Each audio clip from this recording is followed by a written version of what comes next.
makambo ya Congo et comme makambo ya débat des États-Unis. Makambo ya Congo et comme makambo ya débat au sein de l'Union européenne to be mango kuna. Parce que makambo ya Congo est un scandale. Tango to komema yango bato à bon sens bazali. Tango bato wa no marché tango ba américain. Beaucoup de gens clairement que tala bato na bino o tama ko batala ka na Congo. Tango bato ba za choqué parce que mutu aza mutu. Tango bato ba za la choqué tango ba américain ba na ko bima pona ko tambola pour le Congo. Na États-Unis makambo ekosi. Tu yeba quitté que nous sommes au début des années 90, hein? Fin des années 80, début des années 90, on boule les bandits.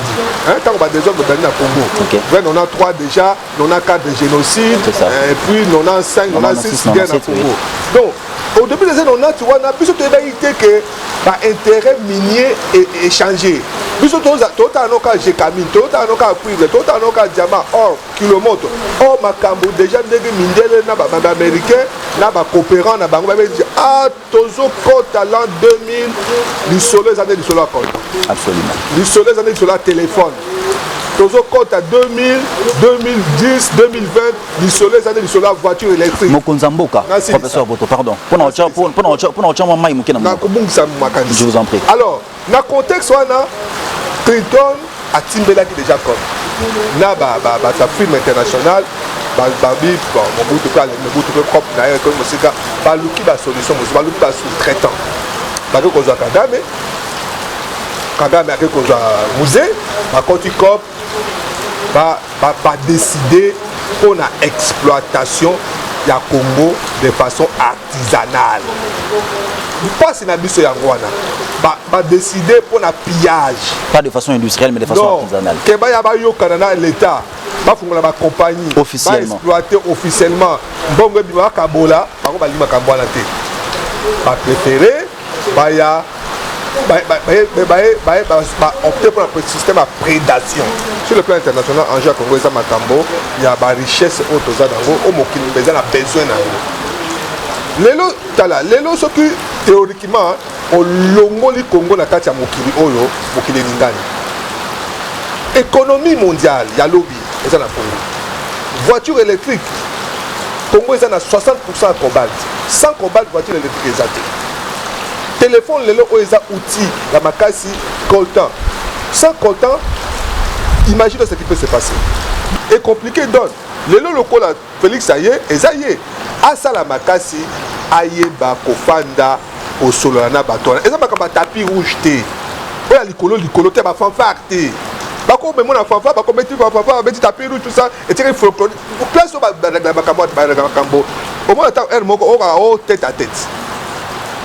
Tête à tête, tant que vous êtes tête à tête, et comme si vous avez un rapport privé et simité. Donc, tant que Félix a musée, aïe, il y a quoi sur un Kagame, aïe, il y a quoi lié à Bango, aïe, juste qu'il peut aller avec eux. Sinon, il va prendre le même schéma. Il faut te dire la vérité. Allô? Aïe, santé, et ça, Missouma? Ah! Pour la santé à moi là. Mon fils, pour ma santé, Missouna. Ah, regardez l'inga là. Bandeko, Missouna, ils allaient conquérir la moturinga là. Oh, ils allaient micro de santé. Oh, il peut s'amener dans ma tunios. Employé, ton non employé, moutunios, oh, il a quelqu'un qui contribuer dans mon moutier. La fin du mois.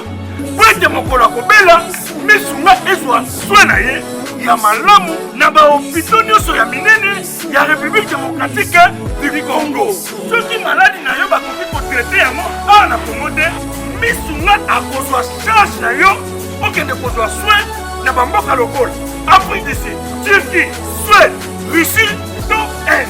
Kala mingi te na bamboka mosusu. Soki moto oyo Missouna ezwaki charge na ye mpona basoin Zambe akamati molimo na ye. Missouna akosokipe na mauvais cordia. Ate bandeko bazali libanda bakoki koadere bandeko na bango ya Congo po ete bazwaka soin awa na mbongo bango bazali ko. Na Missouna, ta santé c'est ta vie. Vous souhaitez souhaitez investir, vous souhaitez qu'on s'occupe de votre entreprise. BDDS, nous sommes un cabinet de conseil en gestion des affaires. Nous nous occupons de la gestion comptable, de la gestion financière, gestion des ressources humaines, de la trésorerie, mais également de tous vos investissements. Donc on s'occupe de tout. C'est-à-dire, on regarde la fiscalité, on regarde la comptabilité, on regarde la finance, on regarde la trésorerie, on fait vos démarches au niveau de la banque, on va chercher les subventions quand vous êtes une association, on gère à votre place. Appelez, prenez rendez-vous. BDDS veut apporter la sécurité aux entrepreneurs sur le sol africain, européen, avec pour souci votre enrichissement. Que avoir une entreprise, ça va bien au-delà que d'avoir une rémunération, avoir de l'entrée de l'argent et de la sortie. C'est vraiment réellement de se constituer un patrimoine, quelque chose qu'on peut transmettre, même à ses enfants. C'est un grand plaisir pour moi particulièrement, fidèles téléspectateurs, amis internautes de Congo France, mais aussi vous qui allez nous suivre sur Canal Futur Télévision. Nous vous disons sincèrement merci pour l'attention combien soutenue. Malgré la détermination du chef de l'État, Félix Antoine Tshisekedi Tshilombo, à pacifier véritablement l'Est de la République démocratique du Congo avec l'engagement de nos forces armées de la RDC et dans les offensives contre les groupes armés pour véritablement instaurer la paix, énième massacre à Béni et les esprits se chauffent. La question est de savoir, allons-nous fêter, malgré la promesse du chef de l'État, de fêter dans le calme et dans une paix totale, allons-nous fêter encore dans la désolation et dans la tristesse comme c'est le cas antérieurement et une fois de plus à l'est de la RDC. Nous recevons pour vous un professeur de l'université. Bien sûr, nous allons bien sûr lui accorder la parole pour qu'il puisse encore nous donner de plus amples détails sur sa modeste personne. Il s'agit bien du professeur Voto à qui nous disons bonjour. Bonjour. Professeur Voto, comment aimeriez-vous être présenté? Bon, j'ai plusieurs casquettes, mais je voudrais parler en tant que coordinateur adjoint du Chemin de la Paix pour cette question qui concerne la paix. D'entrée de jeu, Chemin de la Paix, c'est quoi? Chemin de la Paix, c'est une structure, c'est un mouvement qui travaille avec le docteur Mukwege, prix Nobel de la paix 2018, dans l'objectif de rétablir une paix durable en République démocratique du Congo, ce pays qui manque de paix depuis près de 40 siècles. Merci, parce que nous parlons de la paix. Dites-nous un peu d'entrée de jeu, professeur Voto. Comment expliquez-vous ce énième massacre à l'est de la RDC, malgré la détermination du chef de l'État, malgré ses promesses de pacifier véritablement cette partie en proie à des guerres multiformes? Qu'est-ce qui se passe réellement? Bon, il faut tout de même considérer que cette partie de la République qui est enviée par plusieurs, non seulement par les voisins, mais aussi par certains, d'une part par des firmes internationales et d'autre part par certains mouvements islamistes qui sont en train de progresser dans ce coin-là. Et tous ces mouvements rebelles qui ont pris racine dans ces contrées-là, pour ne parler que de Béni depuis plusieurs années, et qui ont développé toute une économie d'exploitation et toute pratique d'insécurité pour terroriser les populations afin de continuer à les exploiter, afin de continuer à exploiter les ressources, tant minières que de faune et de flore, pour alimenter leur mouvement et faire des affaires. Donc cela s'est enraciné depuis plusieurs années et lorsque cette fois le président de la République a pris la résolution qu'on puisse aller le débouter, c'est comme un serpent qui s'est caché dans une buisson où on met le feu. Et donc là, ils sont dans une situation de survie, de se battre pour la survie. Et comme c'est des terroristes, ils n'ont pas d'autre méthode que de se ruer contre les populations civiles, contre les innocents, pour essayer un peu de traumatiser la population et essayer un peu c'est comme s'ils voulaient faire croire que si vous nous attaquez, vous mourrez encore davantage. Mais c'est faux, on ne peut pas s'arrêter, il faut continuer l'action. Mais d'autre part, il faut noter aussi la nonchalance des troupes des Nations Unies, de la MONUSCO, qui est là depuis près de 20 ans, mais qui ne fait rien de concret. Qu'est-ce que la MONUSCO peut présenter aujourd'hui comme bilan face à toutes ces tueries qui sont dans l'est du pays? Donc la MONUSCO s'est accommodée dans cette façon de faire, dans cette méthode, on ne se le cache pas. Il y a eu ce concept à l'époque de Kunda, où il disait en anglais no Kunda, no job. Donc pour que les gens continuent à venir au Congo en mission, pour qu'ils puissent se la couler douce, pour qu'ils puissent avoir de grosses sommes en termes de primes, en termes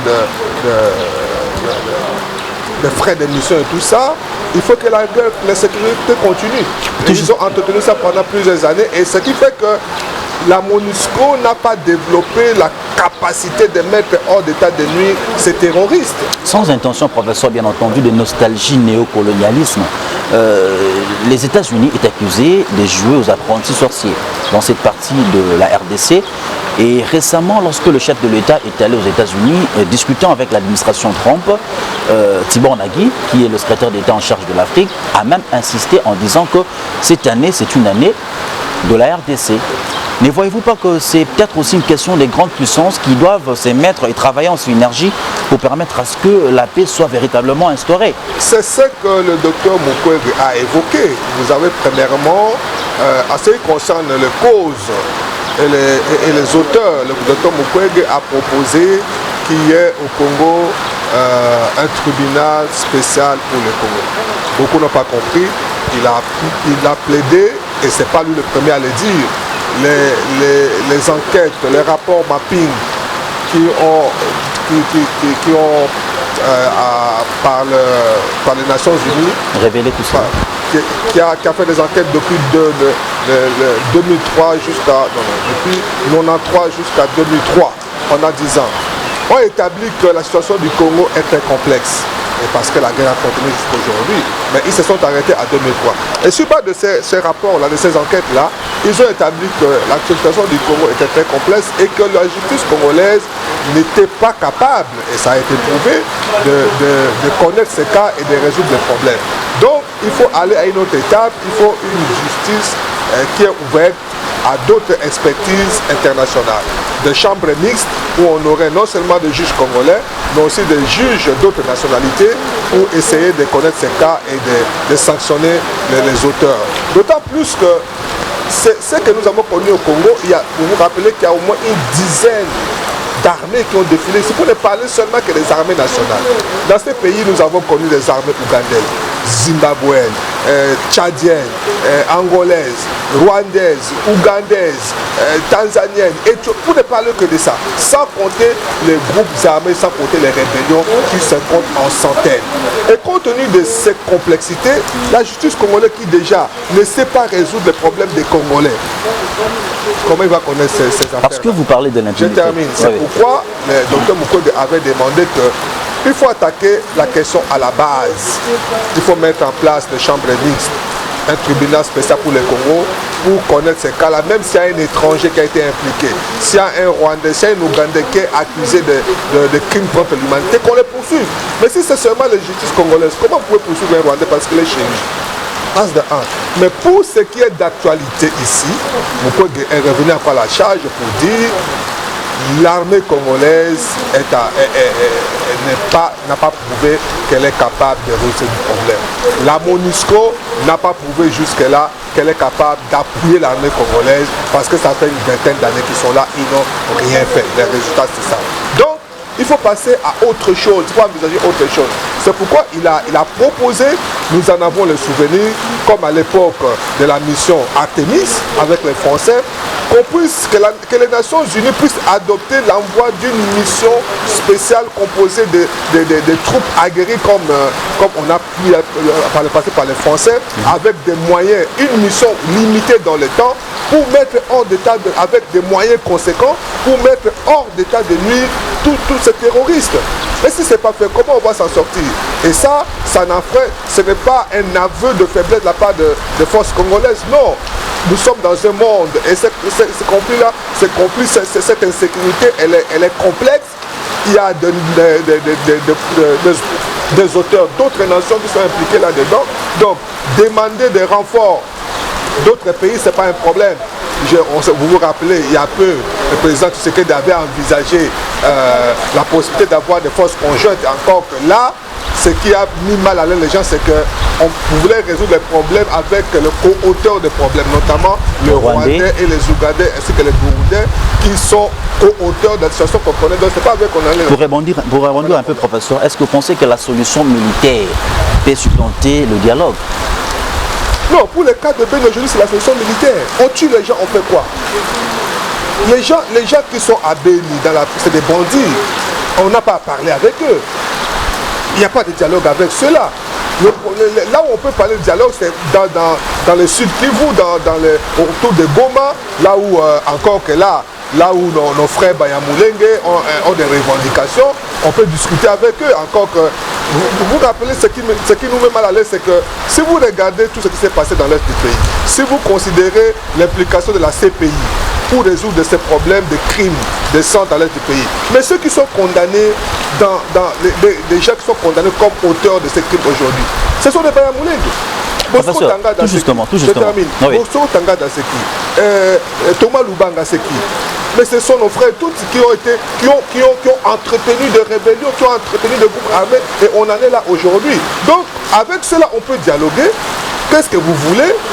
On peut leur rappeler leur comportement. Vous êtes des Congolais, mais alors si vous voulez être des Congolais, soyez des Congolais à part entière et non des Congolais entièrement à part. Merci beaucoup, professeur. Narolinga Siko et to limbolama makambo na moi lingala, parce que il faut le signaler que nous avons beaucoup d'internautes qui nous suivent de partout dans le monde. Au Bazape na pour sa base en moins éclairage supplémentaire sur situation dans l'est de la République démocratique du Congo. Professeur Voto, le chef de l'État Félix Antoine Tshisekedi Tshilombo, depuis qu'il est au pouvoir d'ailleurs, il y a certaines langues qui accusent les chefs de l'État de commettre des incidents graves. Ouais. Il y en a commettre des incidents graves dans le trésor public, dans les déplacements à l'étranger. Mazalaki en Belgique, en France, récemment en Allemagne, la bandela qui ont pu ce soir que Azalaki aux États-Unis, et si il y a un solo partenaires internationaux pour nous revoir comment est-ce qu'il faut véritablement instaurer la paix et puis apporter les capitaux pour les investissements. Mais pour nous retirer la dans le domaine il y a paix parce qu'il y a sécurité et puis paix, parce que nous parlons de cela. Au monité na boké bignon sur que tant que mokonzamboka nous sommes au Salawana et ça le roi qui a zoana ba monstre froid oyo na tant ba ibise que na pourquoi monsieur il qui en réalité c'est parce que lorsque États-Unis et France la Belgique ba koloba que tous en ont accompagné pour que kimia ekota na mboka mais na minute samuke makila kota ngasu ezali sabotage chez na Rolanda na boké bignos. Il faut qu'on y ait que tant que tous les Européens, tant que les Occidentaux, tant que les Américains, les États-Unis, l'Occident sont toujours pluriels. Et ça fait que les États-Unis, même si on dit que pour la politique étrangère, les États-Unis, quand ça fait que les États-Unis, que les Américains, quel que soit le gouvernement, quels que soient les acteurs qui sont là, Sanganaka, non. Les intérêts sont divergents. Absolument. Et surtout, de par les pouvoirs qui se succèdent. Ce qu'on t'a dit, depuis que Congo désordre des bandits, ça fait plus de 20 ans, le président américain s'est succédé Belé. Tobandaki na Clinton, après on a eu Bush fils, on a eu je crois Obama, on a eu l'autre Trump. Donc tant que bateau na bazo s'est succédé, intérêt peso est divergent. Absolument. Parce que bango tout baba comme côté. Or on dit que les États-Unis c'est un pays capitaliste. Donc bango est ali kamambongo. Donc chaque président au Azoya a zappé na batunaye au bazo lukela mbongo. Et le drame du Congo a commencé comme ça avec Clinton. Donc Clinton était dans la logique que Congo est à Cop naye. Ayoka ina Kagame, ayoka Kagame, ayoka ina Kabila père, baya ko tia Mobutu na Congo parce que Mobutu azaki kidiba. Et c'est normal. Mobutu azaki un ya kolemba. Puis Mobutu azaki na information makamba coltante. Makamba cobalt, Mobutu ayebaki yango te. Mobutu ayebaki makamba cuivre, makamba or na diamant. Est-ce que vous êtes intéressé, Maté? Bon, c'était pas d'actualité. Non, ils ont l'état congolais, ils ont les scientifiques congolais, biso todaki na avancité. Et là, il y a une révolution technologique dans le Babongo. Que nous sommes au début des années 90, fin des années 80, début des années 90, on boule les bandits. Tant qu'on va des hommes de bandits à Congo. Vers 93 déjà, 94 de génocide, et puis 95, 96 guerre à Congo.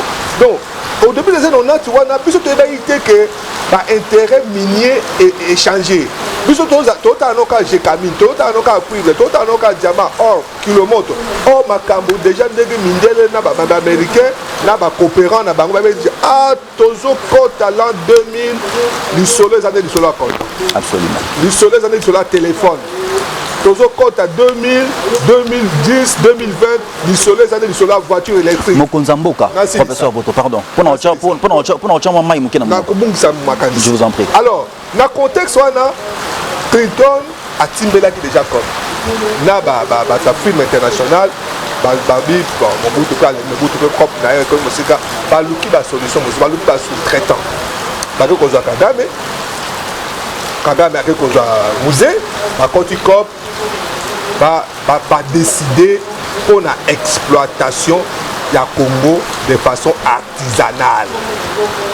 Pas si Nabiso Yangwana va décider pour le pillage. Pas de façon industrielle, mais de façon artisanale. Keba Yabayo Canada, l'État va fonder la compagnie. Officiellement. Va exploiter officiellement. Bon, Biba Kabola, par contre, Balima Kambola, va préférer, va opter pour un système à prédation. Prédation, c'est-à-dire qu'il gagne.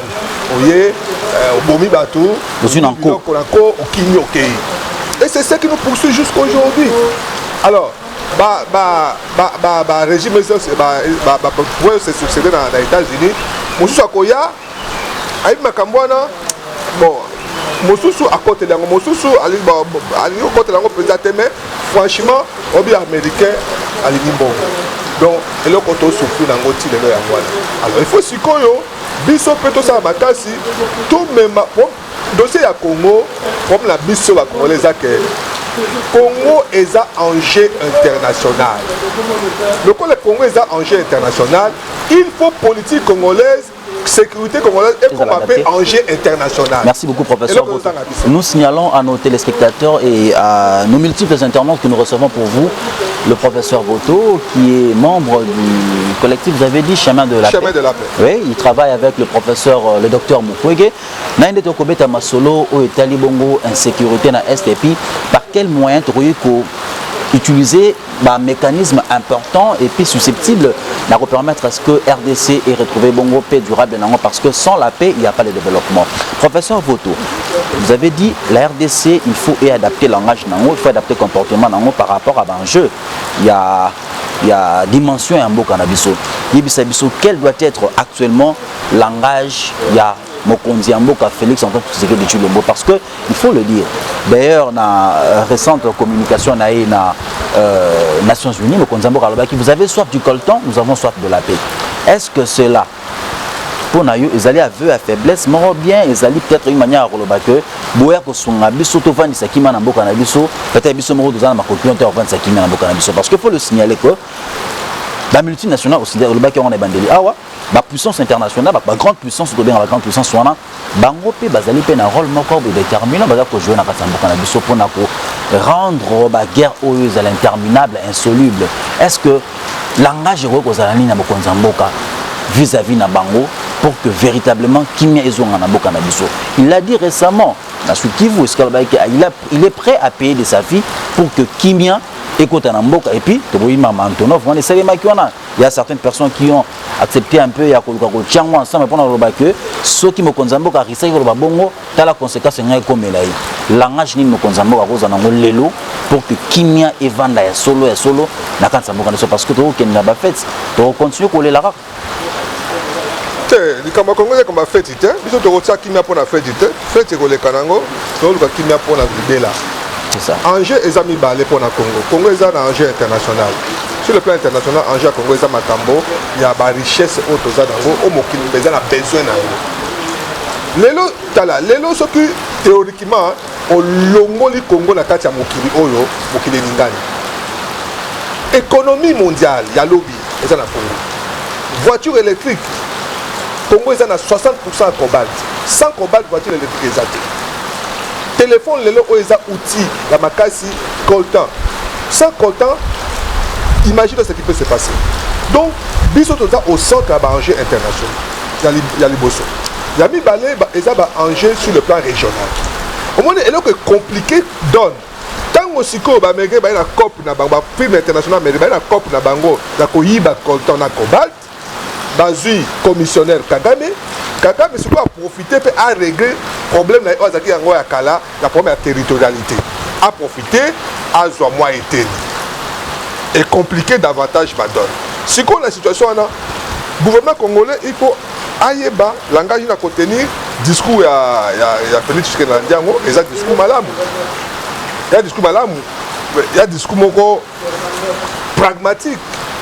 Et il faut à ce moment-là dans l'américain bolingi nini bolingi content boya toyokana ole boya koyibango boya to bako zonga ninga kigangi ole boya ninga kigangi boko boya toyokana problème Kagame eza makambo kosolola soki toza makasi to se défendre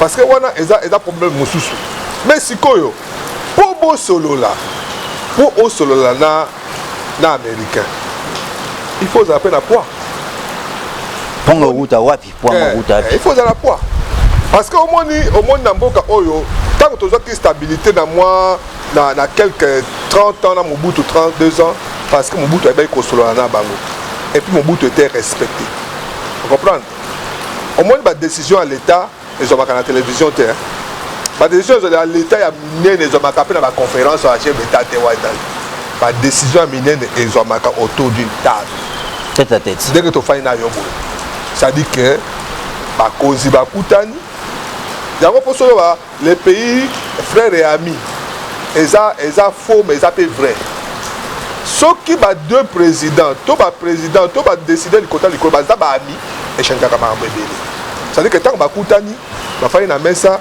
bazo mela moi masangana bango ba solola beaucoup de choses peuvent être réglées et ça forcément dans ma conférence. Professeur. Alors, Wanande et Sika Oyo, Congo, ils ont un problème depuis que Mobutu a Kenda.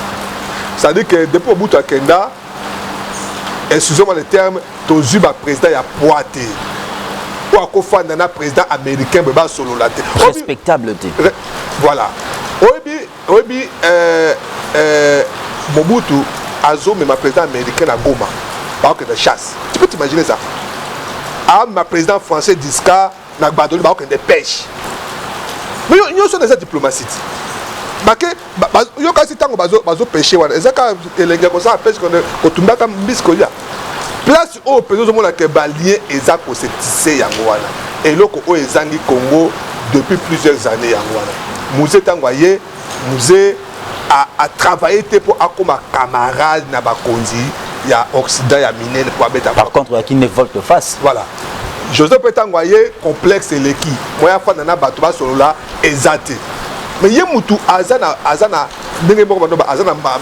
plateau à beaucoup. Mais il y a un peu bangote. Et compliqué donne. Le local Félix Aye, et ça y est. Asala Makasi, Aye Bakofanda, au solo na bateau. Et ça va tapis rouge. Il y a l'icolo, tu as fanfare. Bako mais mon enfant va bako mettre petit tapis rouge tout ça et tirer folklore place au makambo au moins tant elle moko au tête à tête tant beaucoup à tête et comme si ko ba rapport privé vous comprenez ba rapport privé OK au cause de téléphone au bengi moninga tala makambo ezab nous pour tu as fait ça non tant ba guerre à chape ban nous pour prendre téléphone il appelle la France ba para ba kiti à l'époque déjà. C'est des parents français. Qu'est-ce qui empêche que les parents français quittent la bière d'Abéni? Professeur Voto, pour continuer, est-ce qu'il y a une certaine langue qui dit, il y a certaines langues qui avancent que le mieux serait aussi de créer des conditions favorables au niveau interne à Awa. Il semblerait qu'il y a une crise dans Katsamboka Awa koluka kobenda bandeko ya lamuka bapusana. D'ailleurs na ngambu ya FCC cache coalition il faut le dire comme ça à vue d'œil, il y a un profond malaise na kata coalition. Est-ce que soki exactement parce que bazo comment na musika que nous sommes divisés, il y a des profondes contradictions entre nous et on les permettre à ce que va respecter bisoté. Est-ce que vous avez peut-être l'une des raisons que bon argument pour dire que non, vous venez vers nous pour nous demander de l'aide pour que nous puissions vous respecter, mais en contrepartie de votre côté là-bas, vous ne savez pas mettre tout le monde d'accord. Respecter Bino. Est-ce que ça ne peut pas être l'une des résolutions qui va passer dans la cas ensemble pour que l'Iban n'a pas beaucoup de considérations? Non, pas si toujours que ça est près de 25 ans, près de 23 ans. Depuis le musée à Mema, Rwandais, et ça est le 23 ans. Vous avez dit que musée à la base, il y a. Tant que vous n'avez jamais trahi le Congo, vous avez traite. Donc,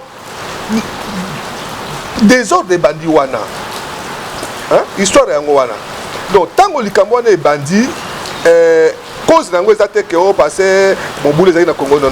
Ça, c'est la dimension politique à Congolais, et la guerre que nous connaissons, c'est une guerre économique.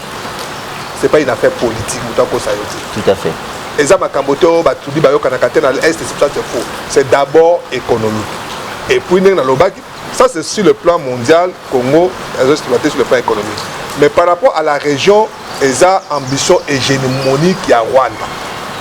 Ça, c'est ça le diagnostic. Maintenant, est-ce que c'est parce que les Congolais ça n'a rien à voir? Mais c'est vrai que ceux qui sont congolais et parce que et qu'on peut se soit argumenté que la dispersion de l'énergie est là. Parce qu'à ce moment-là, il y a tu connais l'élection. Ce que l'élection c'est elle est bien. Au moins il est l'autre mal à l'aise. Président Nabiso tout le temps oh y a la télévision là-bas oh ba voter qui était si na ba allié ba là-bas oh to retourne à Seni oh ils allaient qui tricher ils ont fragiliser l'état. Nous avons bâti que Félix T. Nous avons bâti l'État congolais. Absolument. Parce que c'est lui qui représente l'État. Tant qu'il y a mon co-président de la République, il a fragilisé, il a la légitimité, il a affaibli. Il va passer, au moins que même le gouvernement, ils passeront tout leur temps à chercher à résoudre des problèmes, crises politiques. Alors que le problème il y a pour la sécurité dans la problème économique. Professeur, où est l'ambition hégémonique qui a dans la question d'ailleurs. Donc, problème il y a politique, il y a des sangana, il y a la démocratie, il y a sangana. Il y a des gens qui passent au gouvernement national, il faut que il faut élection ça la mandengue ya bien, quand l'élection ça bien, ba konzo ba programme à tous les niveaux, ils ont la présidence de la République. Ils ont la parlementaire, place au gouvernement Kobima, que le peuple se reconnaisse à ça. Au moins de ben il est là moi exploit oyo faire de ça la pour la population aussi baie. Renseignement vous n'avez pas population. Parce que tant mon temps que les bilanga à mon moi indice moi à Ekoloba. Mais ce qui est mon co, ce qui cultivateur, maman qui est bilanga, à mon ennemi à Ekoloba, vous êtes foutu. Complicité on a déjà donc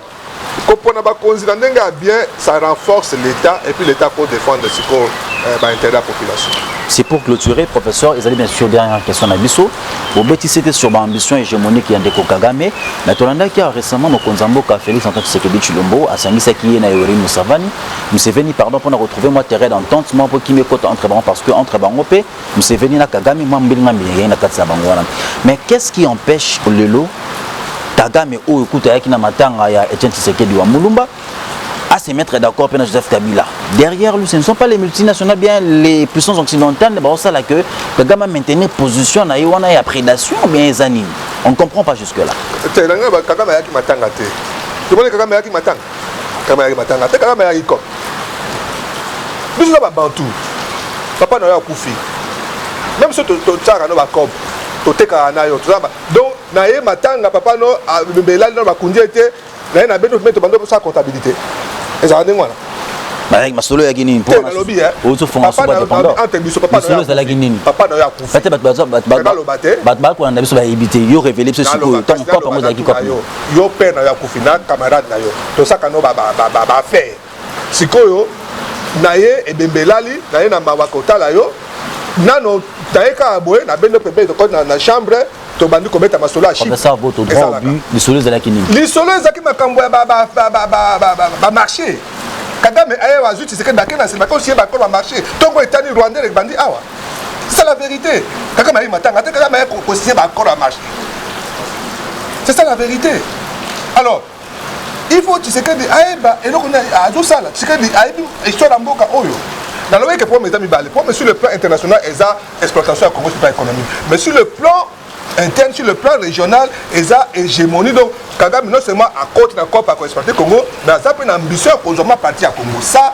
tu sais que d'accord Congo ça nango atika mutika la Congo ça nango te faut ka bossa nango les Congolais ba Congo ça na été. Il faut défendre cette nation. Dengo azu Congo onengeza mobimba. Il faut pratiquer un mobimba. Au contraire, atakimia, atamobimba. Donc, tango aosala aoli akop na Kagame, il faut ça l'attention. Tango aoli akop na Kabila, il faut ça l'attention. Les Congolais le savent, les Congolais sont convaincus que malheur na bango est bandit depuis 96 tango kop wana est bandit na musée. Et tilelo ezala Kagame, ezala Kabila Joseph, bazaka na logique wana. Musée aïba ikop wana mais il a voulu jouer le jeu abi bon ndenge za boy moi pe na boy za teto kenda kaka nakoma na bokonzi wana baluka nakoy bani na rosal mais esimbité donc tango Félix aka musée aïba ndeni yako sona Kagame aïba ndeni nako lia na bango aïba jusqu'il peut aller avec eux sinon il va prendre le même schéma. Il faut te dire la vérité. Pour autant la peine à Bokebi, Rwanda Mambo Ramora Mouké, Kagame, en fait, Kagame, on s'est toujours posé cette question. Kagame, s'il est puissant aujourd'hui, c'est grâce aux puissances occidentales. Professeur, là, on doit se mettre d'accord. Aussi, mais grâce aussi à son organisation. Il ne faut pas se leurrer. Absolument. Professeur Olobi, il y a une conférence internationale qui a une décision qui est mais on a adressé un message si on lingala toujours na qu'est-ce qui doit être fait pour qu'en RDC, dernier message, Olobi na union soit et puis la population qui m'a édifié, quelle peut être la tactique Oyo, RDC et qu'on mettre en jeu très rapidement et de manière accélérée pour que Kimia écoute véritablement Namboka parce que nous sommes fatigués de compter les morts. Et là, c'est tout ça là. Biso dans le centre à monde. Congo est dans le centre à monde. Intérêt à monde union sont ezali awa, cobalt, coltan, maïs, zamba nyonso o ezana Congo. Et là, oyo mukili mbeya luka mwana. Loko les abo biso fait tout me makambo ona nyonso to me mango na mukili. Il faut comme sa politique congolaise et comme un problème il y a question il y a politique interne aux États-Unis. Bato oyo baza la possibilité o baza influence aux États-Unis. Ba oyo baza na aura par rapport à l'américain. Ba oyo baza na lobbying. Omoni pourquoi ba ndeko na biso ba Rwanda ba bon la biso? Parce que ba komisi makambo na bango ya génocide et comme makambo international. Mindele ba côté les bango. Biso pe photo makambo na biso. Tango élection ça dans les États-Unis entre démocrates et républicains autant que ça makambo ba gay. Autant que ça makambo ba religion, o makambo bonde ils ont déterminé sur la élection. Makambo ya Congo et comme makambo ya débat dans les États-Unis. Makambo Congo et comme makambo ya débat au sein de l'Union européenne to be mango kuna.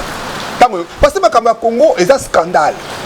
Tango to komema yango bato à bon sens bazali. Tango bato wana marché tango ba américain. Beaucoup de gens clairement que tala bato na bino o tama ko batala kana Congo. Tango bato wana oza choqué parce que mutu aza mutu. Tango bato wana oza la choqué, tango ba américain banda ko bima pona ko tambola pour le Congo na États-Unis makambo ekosi. Tango mutu dit que ako échouer l'élection parce que armes na eza na Congo, parce que troupes na eza na Congo, parce que tracteurs na eza Congo exploité et comme scandale aux États-Unis makambo oyo ekosi là. Non to komi wana te. Donc les communs des Américains et makambo Congo te, aba bien ngote. Biso photo me mango na cœur de la politique internationale. Ça c'est de 1. De 2, ndana sepeli makambo oyo bandeko ya beni na okiango le na tomazo ba soke ezali bo Monisco ekende. Il faut to banda wana. Mais to fandi depuis 20 ans Monisco ezawa bazo tambola bazo mo bateau inactif. Te biso tozo mona ngono il faut makambo oyo to senga. ce qui Monisco est passé dans le chapitre 7, alors on a raison, on a été yango moko esengi tout le monde va parler belge bara français ba ya awa Artemis na 2003 ba ya ki awa na Beni kimia kotaka ba pesa biso Nations Unies a pesa biso bato oyo omoni tabazo ba Monisco oyo moni ba combattant o ba Bangladesh o soki banani ba indien ba bango tourisme mais tango ba armée oya solo oh le col à France, le col à Belgique, le col américain, le col anglais, bah y awa. N'a pas moyen parce que ça n'a pas moyen logistique, parce que n'a pas radar. Et au sein d'une semaine. Merci beaucoup professeur Voto pour notre interview au Bisso. Il faut le dire que occupation est tellement multiple, mais on dit au moins qu'on accorde une interview. Nous disons sincèrement professeur merci pour notre temps très précieux au Bisso et un grand merci aussi à nos fidèles téléspectateurs et internautes qui nous ont suivis de partout dans le monde. C'était bien votre humble serviteur. J'espère la Bunda Molobelia Peuple Sinzeli Mboka. Nous fixons rendez-vous très prochainement avec le même plaisir. Merci infiniment à Chris et Kenzo pour le montage. Merci à Olivier qui était derrière la caméra. Merci à Didi Dupumba, l'initiateur de ce site Congo France. À très prochainement. Nous allons bien sûr vous retrouver avec le même plaisir. À tantôt.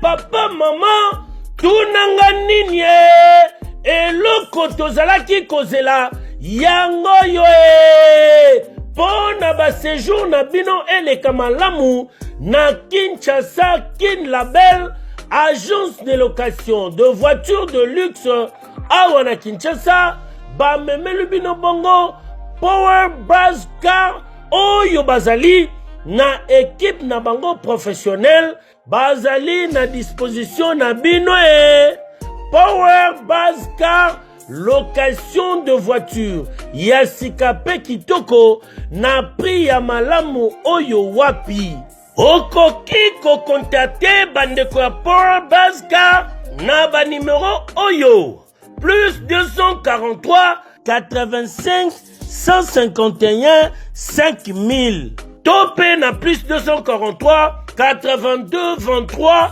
86 668 Beli Soussou na www.powerbuzz-car.com topé na contact email contact@powerbuzz-car.com Ozamo Bimba Bana Kinshasa tosa la confiance Naba professionnel ya bandeko ya Power Buzz Car oyo bapesi offre spéciale pour na bino nyonso boko louer ba voiture pendant un mois na séjour na bino oyo bozali na yango awa na kati ya Kinshasa benga ndeko mobali ndeko mosi bandeko ya Power Buzz Car po bazali ba meilleur na domaine ya location ya ba voiture de luxe Power Buzz Car eye kosilisa ba tracasserie nyonso ya transport ya ba délégation spéciale na bino ya famille pe ba transport nyonso privé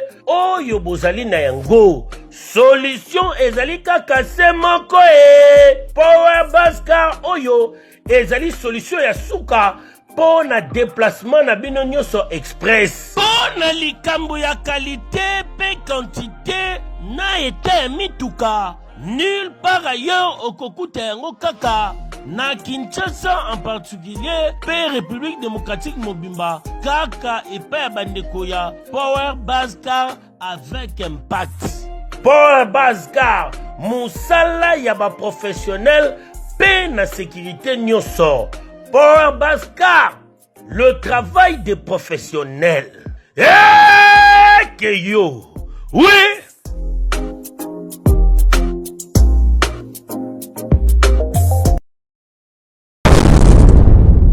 Congo France